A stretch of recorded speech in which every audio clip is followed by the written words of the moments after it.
George Kilpatrick, Inspiration for the Nation, celebrating people we feel good about. Well, we've got two people that we feel good about. Angela Douglas is the co-director of Vera House. She's here along with the president of the board, Marissa Saunders, and then both members also of the Vera House Foundation. We'll talk about what that is. Why are they here? Well, beginning this year in January 2022, they are part of the new leadership of Vera House. And they also have something else in common, but I'll let them tell you what makes their role as president and of the board and co-director of the agency significant. And so with that, I'll begin with you, Angela. What is the significance of your and Marissa's leadership at Vera House at this time? I think one critical difference is that we are both women who identify as victim survivors of abuse. And I think that that's pretty profound and quite honoring for at least, I think, how the two of us look at it. And I'll love to have Marissa say more, but I want who we are as people, as women of color, but as victim survivors particularly, to be able to speak to other victims and survivors and say, where you are right now doesn't mean where you have to be moving forward. And that whether it's in a position like our own or doing something else that's your dream, that it is possible and that you can recover and you can heal and you can take anything by storm that you want. Marissa, what about you? What is the significance of this leadership at this time in the agency's history from the victim survivor standpoint? And then we'll move forward. Echoing everything that Angela said, but also to add that with that honor, and that honor brings the responsibility of making sure the voices of victim survivors remain the focus and forefront. And also putting that alongside with anti-racism work. That's critical as well. And what that looks like, what it means. I don't take this lightly. I really don't.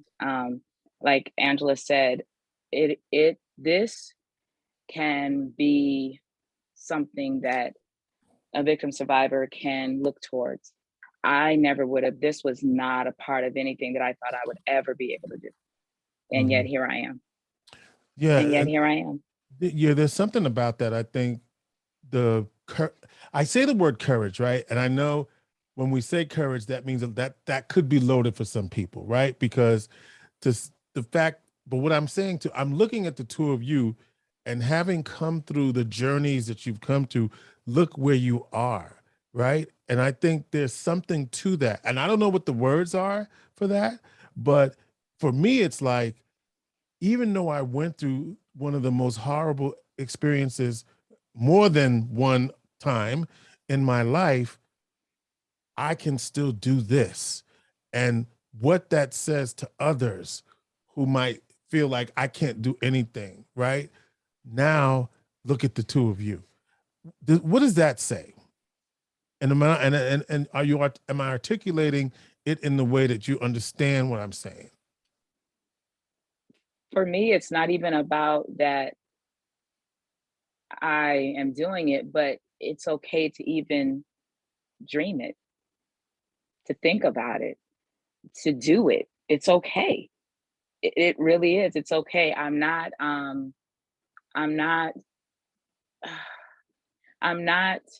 taking away from who I once was, because who I once was and all that I went through brought me here. And I have to say this, that I am, my faith is really something that has kept me. And through that, I have now understood that all of that is, every single drop of it is being used. And if I did not do this part that I know I'm called and purposed to do, that one person that is praying to be able to might not see that. And so I have a responsibility, and it's beyond me, I think is my biggest thing. It's so beyond me. And if I had had a me that I could look at and see or hear, um, maybe it wouldn't have taken me as many times. Just maybe, just maybe. So that little bit, I'm hoping I can give that to someone, someone. What about you, Angela? I think if you would have asked me a year ago, 10 years ago, 20 years ago, Mhm. if I would have been sitting here, would have never been able to think it, dream it, know it. I wouldn't have been able Right. to. Did I know that there's a leader in me and that I um, would be leading an organization? Oh, I knew that. I knew that because whether I founded my own or whether that was the trajectory, that was a dream. I mean, that was something that was important to me, and all the reasons that are connected to that. But I think there's something very deep and profound, George, that I think I hear your connection to, and I would emphasize that the place and where the most harm has ever been done to me and those I love and care about is also the place where I find the most liberty, freedom, and victory simultaneously. So often you will hear people say that your past and your experiences, that you can take that and it can become something different. And I think we're living examples of exactly how that shows up, and sort of that becoming exactly as people speak about. And that I don't take lightly at all. There's two things I should tell you. First of all, one, that Vera House prevents, responds, and partners to end domestic violence, sexual violence, and all other forms of abuse, and that I also work with these two lovely young ladies here. So I wanted to say that, or lovely women, or I got to be conscious when I'm talking to these sisters because they're gonna make sure I know that. So I wanted to uh, make that very clear. And Marissa, you said something. You kind of glossed over it, and I don't think it's. I just want to reemphasize. You said combine that you're both leaders in the organization, and you're also women of color, the two of you, and Angela's half of a duo running the agency. What's the significance of that, the two of you in your leadership, even though Angela's half of a duo? She's co-director. Yeah. Um, for me, I've been in leadership positions in corporations, companies, agencies, etc. So that this isn't new. Um, but what's new is being alongside another woman of color in an agency who I actually feel as though we're working together, not against each other. We have open and honest conversations. We encourage each other. We challenge each other. If we don't agree, we communicate that in a way that is meaningful and not hurtful. We look to the future together. We create a vision together. We speak the same language, or at least try to. We bring each other along in different spaces and places, and with different people. We also are able to have those come to Jesus moments. We can also have those can I just be real moments, and know and trust they don't leave from those spaces. Um, there's a level of trust like I've never seen with another woman of color that I've ever worked with. I'm just going to say that plain and simple. Mm. I have and still work with a lot of women of color that I don't have this with. So the significance for me is that I can actually come to every single table as my authentic self, unapologetically, and know that if I'm not in the room, I'm still in the room Because because I know my sister is in that room. you're nodding in Like agreement. like real talk. I know that if I'm not in the room, that it's okay. I'm not in the room because I'm still in the room. That's pretty powerful, right? Because oftentimes what we say is that when when we're not in that space physically, our interests, our values are not represented. Is that something that you consciously do, or is it because you're so in sync, Angela, that you can honor what your sister just said? I think it's both. Um, I I think what Marissa speaks about in terms of being so important about this is we are typically tokenized and there's not more than one of us in a space together. So so can we just keep it real? So part of what happens when women of color are in space together is oftentimes we are pit against one another in ways that are unhealthy. That's part of the internalized oppression and racism. So when we talk about interculturally, there's only so many seats at the table, right? And so those then get commodified in a way, and depending on who allies are, that we really can only have one voice at a time. And yet representation is not everything, but it definitely is something. And so yes, I think it is both I think it's intentional, it is very conscious, it is very deliberate, and yet at the same time, because we've been working together, her on the board, me in the organization, and also in survivors group together. So Vera House has the Survivors Network, and we're in survivors group together doing survivor things as peers and as working. I mean, there's written pieces that go out from survivors, there's activities that happen for survivors, that because now we've been able to form that relationship, there is a trust, and we're not going to allow, whether it is internalized racism or an oppression or externalized, or our own living out harm. I think that's the survivors piece, right? That's really important, is that in these spaces, you come with history. And so you can be triggered. There's healing that we're constantly working on, and to know a survivor's journey.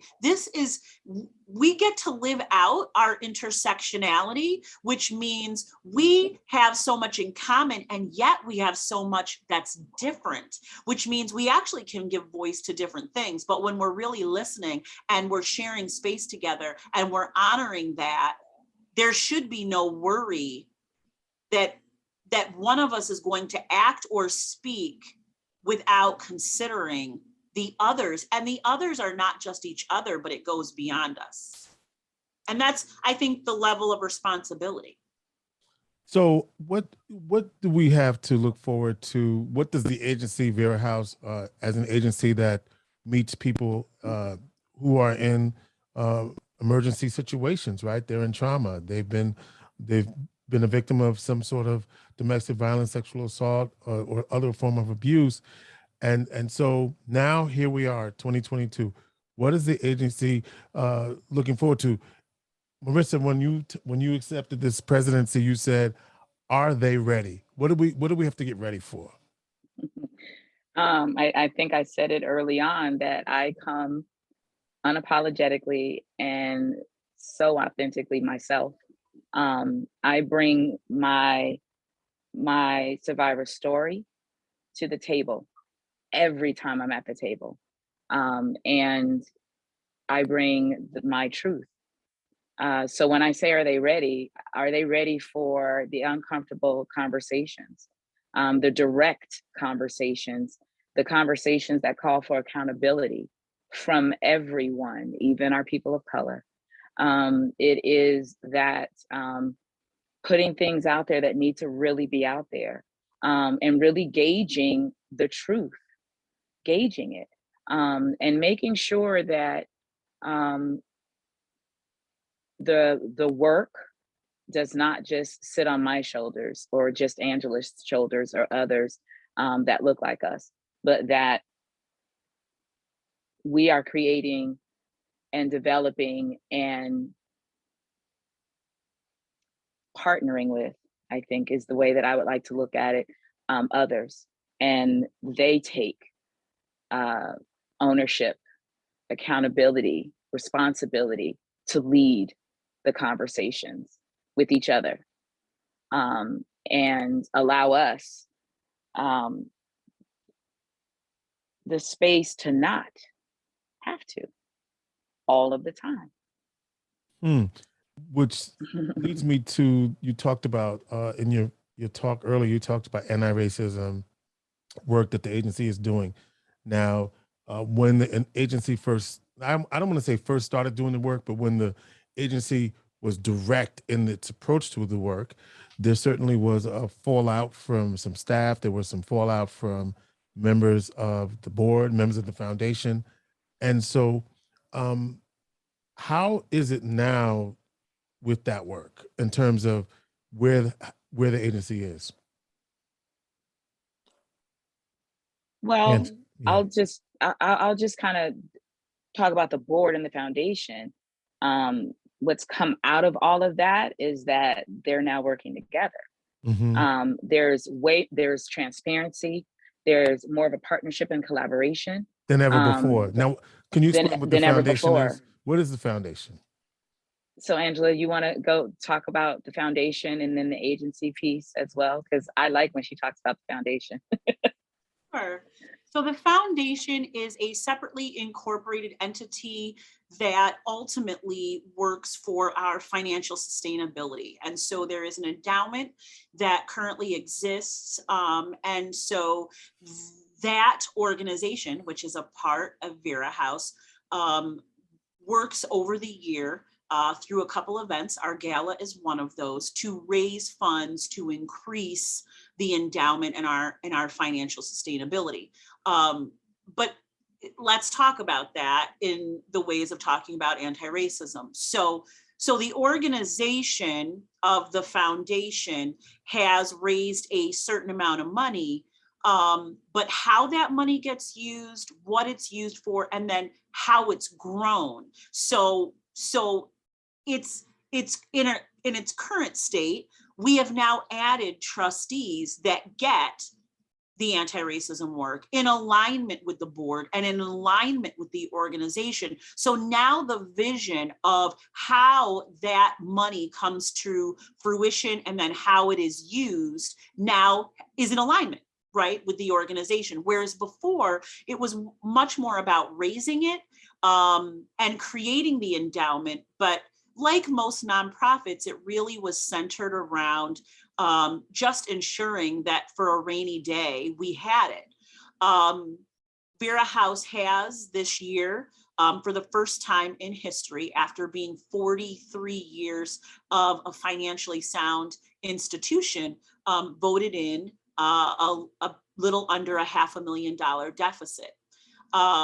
The foundation has agreed, we have agreed as trustees, both Marissa and I are trustees on that foundation, to pay for that deficit. That deficit comes at us for a number of reasons, but are we okay recognizing, right? And I say, are we okay as an organization, as the trustees, as the board members, as the community, with that money being used for the sustainability of the organization? And what do we want it and need it to be, right? So I, as the co-executive director, am saying that foundation cannot stay and hover around this $5 million mark. In order for us to create sustainability, which actually is equitable, both for the organization and the community, that foundation needs to be somewhere between 10 and $20 million in order for it to do what we've said it's needed to do. And what is it needing to do? It's needing to ensure services, resourcing and supports are available to victims and survivors in the community in a way that they can count on them being there. And so that's where the connection between the anti-racism work and the foundation and the organization and the governance board all must come together, is saying, we can talk about services, but you can't talk about services without resourcing. You can't talk about resourcing without growing your not only endowment, but the future of its sustainability, because without that, then we're not really talking about equity in the way that we need to, if all of that's making sense. So follow up. So for those who are on the Vera House mailing list and follow Vera House on social media, we've seen a lot in the last few days, in the last few weeks, if you will, around talking about this deficit. And the impression you get is that the agency is in trouble. So can you deal with that? Yeah, I think the question is, how do we narrate trouble? Yeah. Right. And trouble, are we going away? No. But is it possible that we wouldn't be able to meet the needs of our community? Yeah, that's for real. That's really the question. And I want to talk about it in two ways. I think nonprofits are used to paying staff a very, I wouldn't even say it's a moderate wage. There is a mental model that exists that people who work for nonprofits are sort of charitable by nature. And so living wages for them really don't often occur. And so we made a decision as an organization that we're going to make a multi-year tiered approach of bringing our staff's salary also into alignment. If we're going to talk about anti-racism, we're going to talk about equity, then we're going to raise the floor of our lowest paid individuals, meanwhile bringing alignment within the organization. I'm just going to be very honest with you. No one in the organization makes more than $90,000 a year. We're not a very highly paid, even administrative staff. That has been a decision that we have made. And so what we're saying now is we're going to start where no one in the organization gets paid less than $33,500. That's a decision that we made, and that decision has then added to our deficit. At the same time, we also have dollars that are shrinking. We were just notified by New York State that in our Office of Victim Services that our next award could potentially be 10 to 15% less than what it's been in previous years. That's staff. That actually translates to money that goes to staff that serves victim survivors. Direct service. Direct service. Essential direct services. Essential emergency services and supports. We also then had one of our other legal services that said we had a 5-year grant award. They said, we're going to actually end that in 4. This is your last year. So legal services that are absolutely necessary for victims and survivors. We're not going to get the final year of that. Looking at also a grant award that we had in our elder abuse program. We found out at the end of the year that $125,000 for the second year would not be awarded. They're redirecting their funds. All of this has impact. And I also want to say state and county contracts also don't budget for COLA increases. So we have been giving our staff increases, COLA, cost of living adjustments. We've been increasing them steadily over the years with none of our contracts actually increasing them. And so we are, I will say this, financially we are sound, but we are making a decision that we have the responsibility to honor our staff for the really hard work they're doing. They are acting as essential workers. They are deemed, we've all been deemed essential workers at Vera House through the pandemic. We're showing up like healthcare workers. We run 24 hours a day, 365 days a year. And so we want to be able to pay and support our staff in a way that honors that work that they're doing. We're not saying that our grantors are going to do that, but we're saying as an organization, we will do that. And this is where the foundation comes in. We need the foundation to support that valued movement over this next year. And I'm going to say, quite frankly, in the next couple of years. Our cases are increasing, the complexity, the violence, George, the strangulations, the torture, the digital violence that is happening, the online, the tracking, the stalking, it's increasing and it's becoming more complex. So we want to make sure that our staff is supported, they're cared for, and they're also being paid so that they can then focus on doing that work as they should be able to do that work.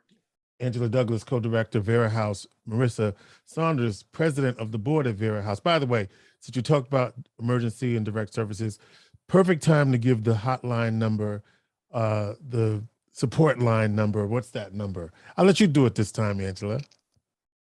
Oh, you're going to let me do it, George? Yes. Oh my gosh, you're always saying it. Okay, so you know what's crazy is now that you said that, because I'm always like, George always says it. So so that number is 315-468. Go ahead, 3260. And it is 24 hours a day, 7 days a week, and also our web chat line. And I think that's just as important, George, as our support line. Web chat, you just go to our website. It'll pop up, it's right there for web chat. You don't have to talk to someone on the phone. You can text into that web chat. You can be on your laptop, your mobile device. It doesn't really matter, but that's a way of connecting us. And that is also from 8:30 in the morning until 9 p.m. at night. But anytime after that, also our support line is available, 315-468. 3260. Marissa, I think, again, we're all part of a team, so that's really clear. But I think also, we also want to be transparent to the community. This is the work that is being done. And I know that you, as the president of the board, have some things you would like to see. What's one thing you want to see happen this year or two? One thing that I would love to see happen this year is the foundation and the board to really align themselves with our strategic planning and really supporting the agency around that plan and that work.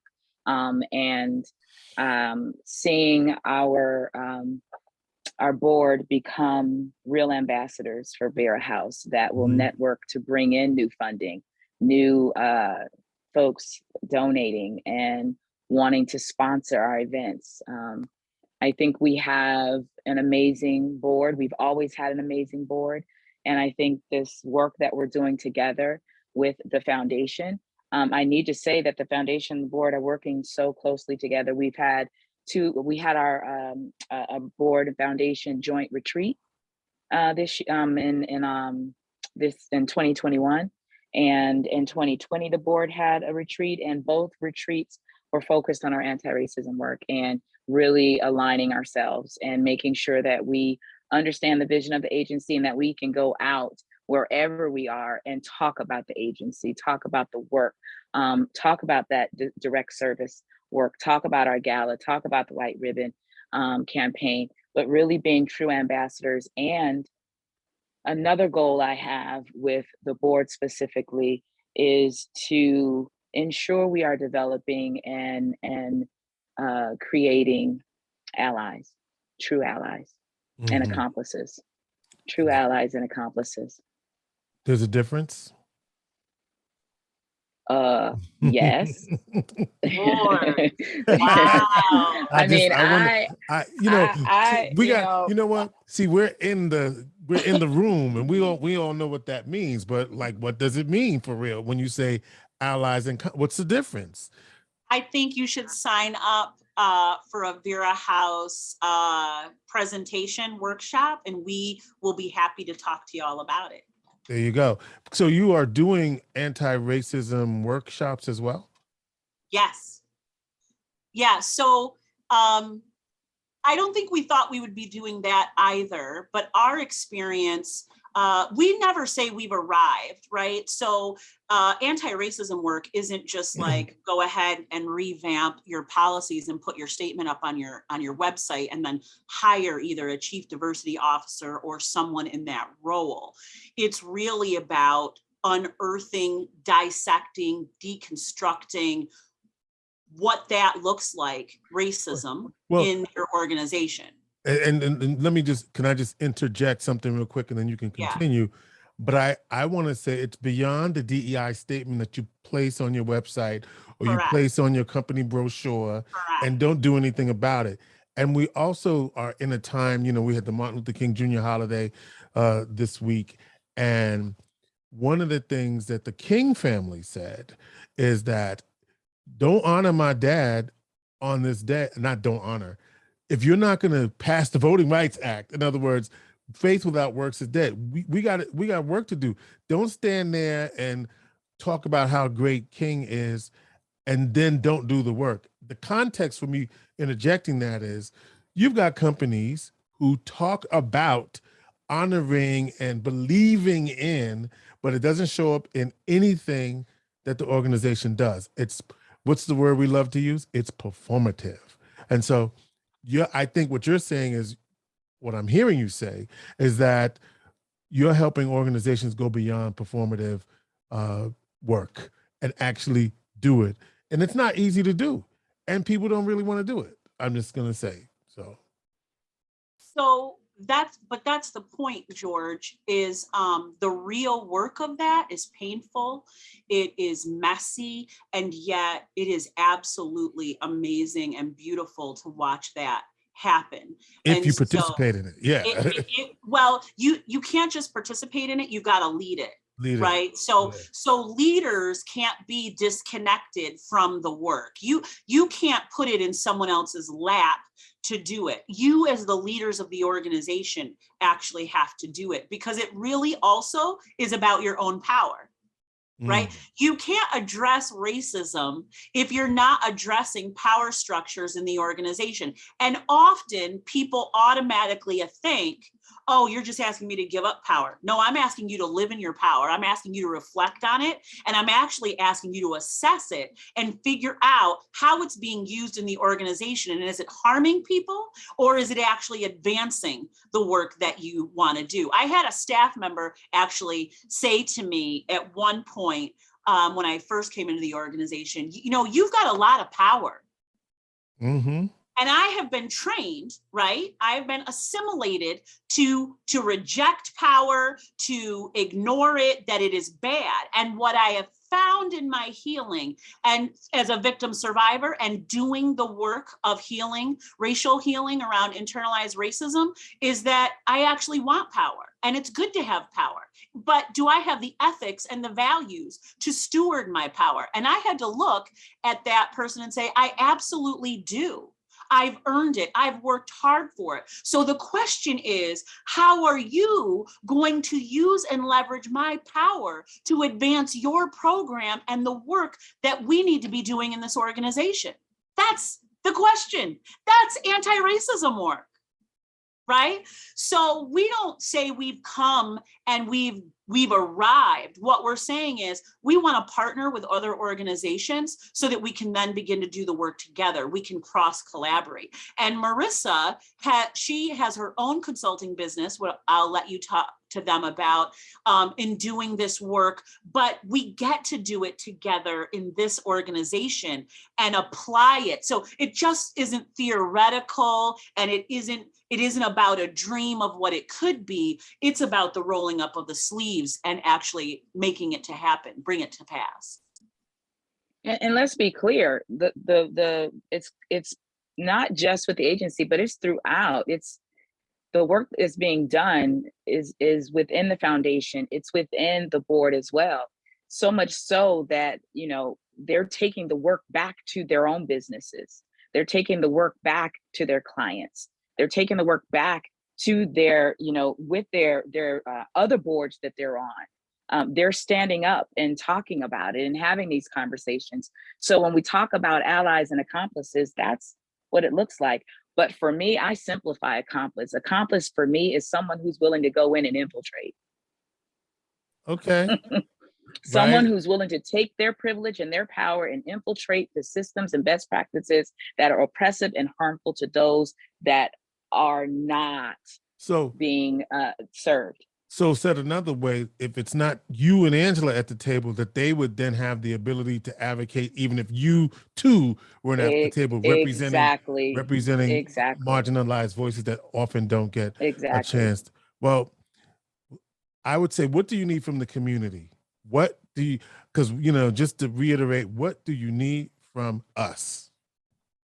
And me, because I'm wearing all these hats. All of us on this call wear a lot of hats. Let me just say that for real. So what do We're you need all from? multi-vocational. Yes, we are. So what do you need from us, the community? For me, it is a real, I think around the Black and Brown community, it is this real discussion around solidarity. I Mm-hmm. can be in solidarity with you, but our solidarity doesn't necessarily have to agree. And I think Marissa said that in the beginning. We do not exist on a monolith. We are creative. We are all brilliant. We all have varying experiences. And being able to dialogue and really deepen the solidarity is being able to say, we think about that different. What's the ways in which we can work together, leverage whatever strengths we have so that we can advance together. And I think that's something that we have the potential to do in ways that we've not yet realized. So as a community, I'm loving seeing Black and Brown and Indigenous folks show up in space. I love disruption. And I love disruption for all of the right reasons. But after disruption is the real work. Disruption in some ways is really easy. The work after the disruption is really hard. And I wish as a community of people, I wish we'd spend more time talking about that, because that's I think where Marissa and I are at Vera House, is we've already done the disruption. The disruption is over. So now that we've disrupted, now how do we advance? How do we bring everyone who wants to come with us? This isn't about division. This isn't about divide and conquer. This is about building this movement, because Vera House can't just change and think it's going to work. Everything in our community has to really change. Yeah. And do you think the community outside of the Black and Brown folks is ready for that change? Does doing this work and people saying, well, that's not part of the mission, if you will, right? It's the work of anti-oppression, anti-racism is drifting away from the primary focus, that is survivor support for sexual assault, domestic violence, and other forms of abuse. You've heard that. How do you answer that? Real talk. So I really love listening to Angela. She's so eloquent with how she explains things, and I think of, sometimes when I say things, it's just so simple and plain. It's just we don't have to sit and address all of that. We can show you better than we can tell you.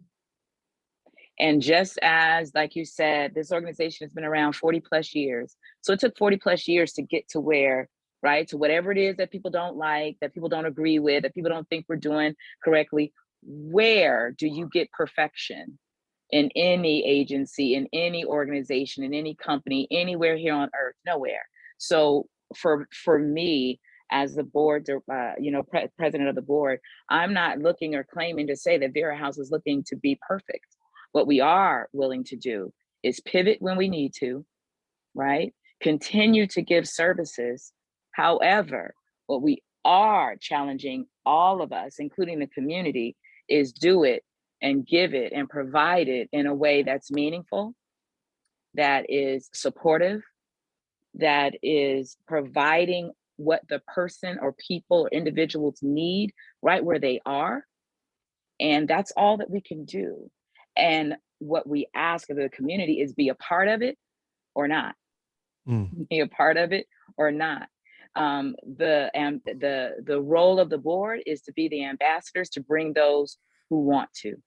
Because in all that we do, there are always going to be those who are choosing to stay where they are in their view of Vera House. That, as the board president, I'm not here to change that for you.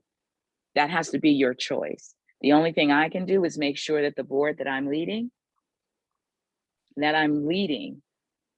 is speaking the truth, is using its power, is leveraging all of its relationships and partnerships to provide the best amount of services, resources, support, and love and compassion and empathy that it can.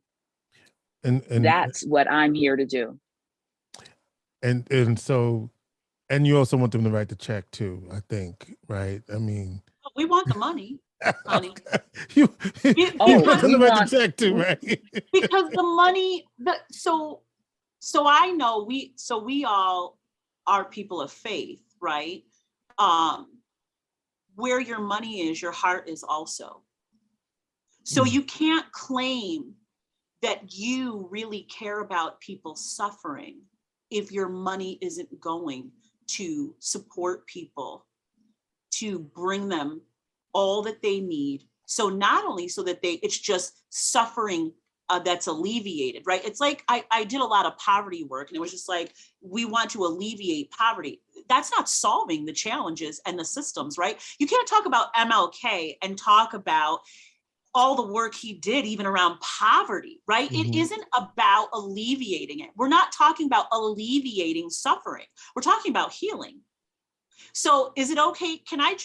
This quote is the quote I have been just reflecting on for all of Martin Luther King's, the celebration of him, his work, his wife's work. We can't forget her, right? Yeah. Bernice, let's talk about gender, right? Yeah. Bernice King said, "Don't forget about Mama."